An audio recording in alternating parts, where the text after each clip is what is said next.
70 kilometre துரத்திய போலீசார் சிக்காமல் சரணடைந்திருக்கிறார்கள் இருவர். மேலும் விவரங்களை எமது செய்தியாளர் சதீஷ் முருகன் வழங்கிட கேட்கலாம். சதீஷ், இந்த சம்பவத்தின் பின்னணி என்ன, முழு விவரங்களை பதிவு பண்ணுங்க. வணக்கம். சேலத்தில் குழந்தை தத்தெடுத்து தருவதாக கூறி 3 லட்சம் பறித்த விவகாரத்தில் அதிமுக நிர்வாகி உட்பட 2 பேர் சேலம் நீதிமன்றத்தில் சரணடைந்திருக்கிறார்கள். இவர்களை கைது செய்வதற்காக சுமார் 70 கிலோமீட்டர் போலீசார் சினிமா பாணியில் துரத்திய நிலையில அவர்கள் நீதிமன்றத்தில் சரணடைந்திருக்கிறார்கள். இது குறித்த விவரத்தை முழுமையாக பார்க்கலாம். விருதுநகர் மாவட்டம் ஸ்ரீவில்லிபுத்தூர் கரிசல்குளம் பகுதியில் குருசாமிபுரம் என்கிற பகுதியை சேர்ந்தவர் பாதமுத்து. இவர் சைக்கிளில் ஐஸ்கிரீம் வியாபாரம் செய்து வருவராக இருக்கிறார். இவருக்கு பூண்டி மாதா என்பவருடன் 23 ஆண்டுகளுக்கு முன்பு திருமணம் நடைபெற்றது. இவர்களுக்கு 23 ஆண்டுகளுக்கு திருமணமான நிலையில குழந்தை இல்லாத சூழல் இருந்திருக்கிறது.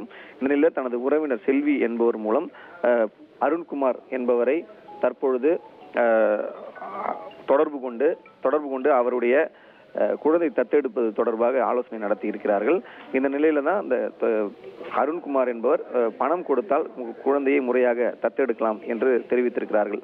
இதை நம்பிய உறவினர்கள் அதே போன்ற பூண்டி மாதா, செல்வி மற்றும் அந்த நபர் 3 பேரும் சேர்ந்து பாதமுத்துவிடம் தெரிவித்திருக்கிறார்கள்.